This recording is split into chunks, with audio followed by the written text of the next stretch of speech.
নমস্কার প্রিয় দর্শক, আপনারা দেখছেন দ্য কেবি নিউজ প্লাস। আপনাদের সঙ্গে কথা বলছি আদিত্য। আজকে পুরুলিয়ায় সভা করেছেন রাজ্যের বিরোধী দলনেতা শুভেন্দু অধিকারী। পুরুলিয়ার বর্তমান সাংসদ, বিদায়ী সাংসদ জ্যোতির্ময় সিং মাহাতো, তিনি ওখানেই আবার একবার বিজেপির টিকিটে লড়ছেন এবং তার সমর্থনে আজকে সভা করতে গেছিলেন শুভেন্দু অধিকারী। তিনি পরিষ্কার সভা থেকে অভিযোগ করেন যে তৃণমূল কংগ্রেস তারা সমস্ত মানুষের বাড়ি বাড়ি যাচ্ছে, একটা 2 টাকাকে 3 টাকা দামের মানি ব্যাগ দিচ্ছে। সেই মানি ব্যাগের উপরে মমতা বন্দ্যোপাধ্যায়ের একটা ছবি আছে, সেইটা নিয়ে সবার বাড়ি বাড়ি যাচ্ছে এবং তার সঙ্গে একটা দেশলাই দিচ্ছে এবং বলা হচ্ছে যে তার সঙ্গে একটা ফর্ম দেওয়া হচ্ছে। ফর্ম দিয়ে বলা হচ্ছে যে এই ফর্মটা ফিল আপ করুন, তাহলে আপনি আবাস যোজনার বাড়ি পেয়ে যাবেন। কবে পেয়ে যাবেন? না, ডিসেম্বরের মধ্যে পেয়ে যাবেন। সুতরাং শুভেন্দু অধিকারী অভিযোগ করছেন যে এটা ভোট নেওয়ার তৃণমূলের একটা কৌশল এবং ভোট চলে গেলে ব্যাস ওটার আর কোনো অস্তিত্ব থাকবে না, আপনারা কিছু পাবেন না। কিন্তু 3 টাকা দামের মানি ব্যাগ দিচ্ছেন মানে ওটা ওই লক্ষ্মীর ভান্ডারের একটা সিম্বল নাকি, প্রচারের একটা সিম্বল লক্ষ্মীর ভান্ডারের। ঠিক আছে, হতে পারে। আর যেটা বলার সেটা হচ্ছে, উনি অভিযোগ করছেন যে উম যে লক্ষ্মীর ভান্ডার এই রাজ্যে দিচ্ছেন, এই প্রকল্প মোটেই মমতা বন্দ্যোপাধ্যায়ের প্রকল্প নয়। এটা ভারতবর্ষের বিভিন্ন জায়গায় যে সমস্ত রাজ্যে বিজেপি শাসন করছে তারা এর চাইতে অনেক বেশি পরিমাণ টাকা দেন। তিনি উদাহরণস্বরূপ বললেন লাড্ডে বাহিনার কথা।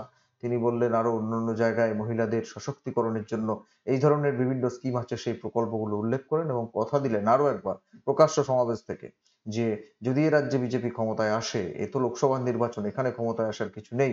যদিও তিনি বলতে চাইছেন যে যদি এ রাজ্যে বিজেপি 30টা আসন পেয়ে যায় তাহলে কোনো মতেই এই বিধানসভার ভোট 26 সাল পর্যন্ত যাবে না, তার আগেই বিধানসভার ভোট হবে। এরকম দাবি শুভেন্দু অধিকারী বিভিন্ন জায়গা থেকে করছেন এবং যদি বিধানসভার ভোট এগিয়ে আসে আর যদি বিজেপি সেখানে ক্ষমতায় আসতে পারে, যদি সেরকম অনুকূল পরিবেশ পরিস্থিতি তৈরি হয়ে যায়, তাহলে বিজেপির ক্ষমতায় আসাটা এই মুহূর্তে দাঁড়িয়ে কিন্তু খুব একটা যে কঠিন এবং বহু দূরের রাস্তা, দিল্লি অনেক দূরের পথ, বিষয়টা কিন্তু সেরকম নয়। আসার যথেষ্ট সম্ভাবনা তো রয়েছে, সবাই দেখতে পাচ্ছে, রাজনৈতিক মহলের অন্তত সেরকমই ধারণা।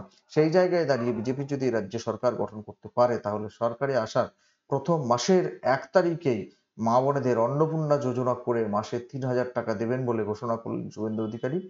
এর আগেও তিনি এই ধরনের ঘোষণা করেছেন এবং শুধু এই লক্ষ্মীর ভান্ডার থেকে অন্নপূর্ণা যোজনা তা নয়, তিনি বললেন দিব্যাঙ্গ ভাতা, বার্ধক্য ভাতা, লোকপ্রসার শিল্পীর ভাতা ইত্যাদি 1,000 টাকায় আজকাল আর কিছু হয় না, সেগুলোকে প্রত্যেক দিন 100 টাকা অর্থাৎ 3,000 টাকা করে মাসে দেওয়ার ব্যবস্থা করবেন, এরকম ঘোষণা করেছেন।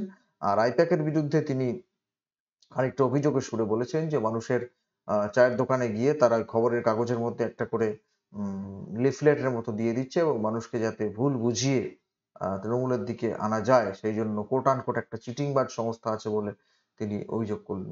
দেখুন, সরাসরি শুভেন্দু অধিকারী মুখ থেকে তার বক্তব্য আপনাদের শোনানো যাক, আপনারা শুনতে থাকুন। শুনুন। 3টা করে লোক তো নেই, 3টা করে জিনিস নিয়ে আসছে, 3টে জিনিস দিচ্ছে আপনাকে। একটা হলো মানি ব্যাগ দিচ্ছে একটা, তাই তো, ওটার দাম 3 টাকা। 3 টাকা দামের একটা মানি ব্যাগ, সেখানে একটা মমতা ব্যানার্জির ছবি আছে আর একটা ভাঁড় আছে, বলছে লক্ষ্মী ভান্ডার। 3 টাকা দামের একটা মানি ব্যাগ আর একটা দেশলাই দিচ্ছে, জোড়া ফুল মার্কা দেশলাই। আর একটা আবাস যোজনার ফর্ম, তাতে একটা নাম্বার আছে, বলছে এই নাম্বারে রেজিস্ট্রেশন করলে তোমরা ঘর পেয়ে যাবে। কবে পাবে? ডিসেম্বর মাসে পাবে, মানে ভোটটা নিয়ে নেওয়ার পরে। টাটা বাই বাই নেওয়ার পরে। আর তৃণমূলের চিটিংবাজ একটা সংস্থা আছে, 400 কোটি টাকা আপনাদের ঝেড়ে ওদেরকে পেমেন্ট করেছে আইপ্যাক। আইপ্যাকের লোকেরা যেখানে যেখানে ভোট হচ্ছে তার ঠিক 2 দিন আগে চা দোকানগুলোয় সকালবেলা খবর কাগজ পড়তে লোক যায়। খবর কাগজের ভিতরে একটা কাগজ পাঠাচ্ছে, বলছে বিজেপি যদি 35টা আসনে যেতে 3 মাসের মধ্যে লক্ষ্মীর ভান্ডার বন্ধ হয়ে যাবে। মাগো, এই লক্ষ্মীর ভান্ডারের স্কিমটা মমতা ব্যানার্জির নয়, আসামে প্রথম চালু করে বিজেপি, সর্বানন্দ সোনোয়াল। হেমন্ত বিশ্ব শর্মা 2,500 টাকা করে দেয় এখনো। চালু করেন শিবরাজ সিং চৌহান, আগের মুখ্যমন্ত্রী, 1,500 টাকা করে দিতেন। কর্মসূচির নাম লাডলি বহিন, এখন মোহন যাদব দেয় 3,000 টাকা করে। মাগো, বিজেপি যেদিন রাজ্য সরকারে আসবে তার পরের মাসের 1 তারিখে আপনার অ্যাকাউন্টে 3,000 টাকা ঢোকাবে বিজেপি। 3,000 টাকা ঢোকাবে। সাথে সাথে বার্ধক্য ভাতা, বিধবা ভাতা, দিব্যাঙ্গ ভাতা, তফসিলি ভাতা এবং জনজাতিদের ভাতা 1000-এর বদলে 3000 টাকা করে আমরা দেব। রাজস্থানে ভজনলাল শর্মা 450 টাকার গ্যাস দেয়, আমরা তাই দেব।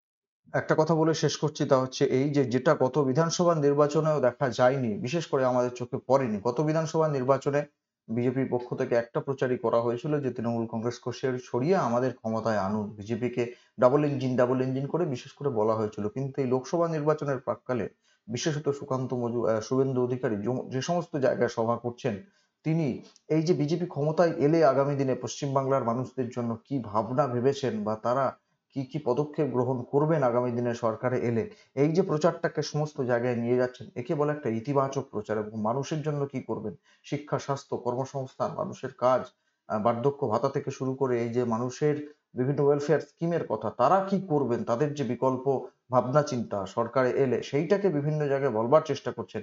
এটাই অত্যন্ত ইতিবাচক বিষয় এবং এইটাই গত বিধানসভা নির্বাচনের আগে অভাব ছিল। সেই জায়গায় দাঁড়িয়ে এবারে যখন সমস্ত জায়গায় তিনি সভা করছেন, গোটা রাজ্য চষে ফেলছেন গাড়িতে এবং মানুষের মধ্যে তার ব্যাপক গ্রহণযোগ্যতা পরিলক্ষিত হচ্ছে। সমস্ত জায়গায় যেখানে সভা করতে যাচ্ছেন মাঠ উপচে লোক, আপনারা দেখতেই পাচ্ছেন। সেই জায়গায় দাঁড়িয়ে তিনি এই যে বিভিন্ন বিষয়ে কথা বলছেন, আগামী দিনে তারা সরকারে এলে কি করবেন। যেমন শুধু লক্ষ্মীর ভান্ডার থেকে অন্নপূর্ণা যোজনাটাই তো বিষয় নয়, বিভিন্ন জায়গায় তিনি শিল্পের কথা বলছেন, বিভিন্ন জায়গায় বেকার যুবক যুবতীদের কাজের জন্য কি করবেন সেটা বলছেন, শিক্ষার কথা বিভিন্ন জায়গায় বলছেন, কি করে চাকরি দিতে হয়।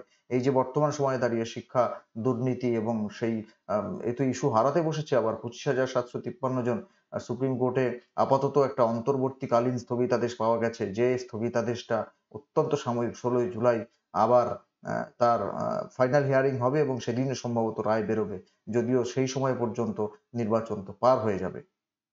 কিন্তু প্রশ্নটা হচ্ছে যে গতকাল অভিষেক বন্দ্যোপাধ্যায় তিনি বলেছেন যে আমরা অত্যন্ত খুশি, সমস্ত মানুষের পাশে আমরা রয়েছি, কারোর চাকরি যেতে দেবো না। অভিষেক বন্দ্যোপাধ্যায় কালকে বলেছিলেন একটা সভা থেকে, কারোর চাকরি যেতে দেবো না।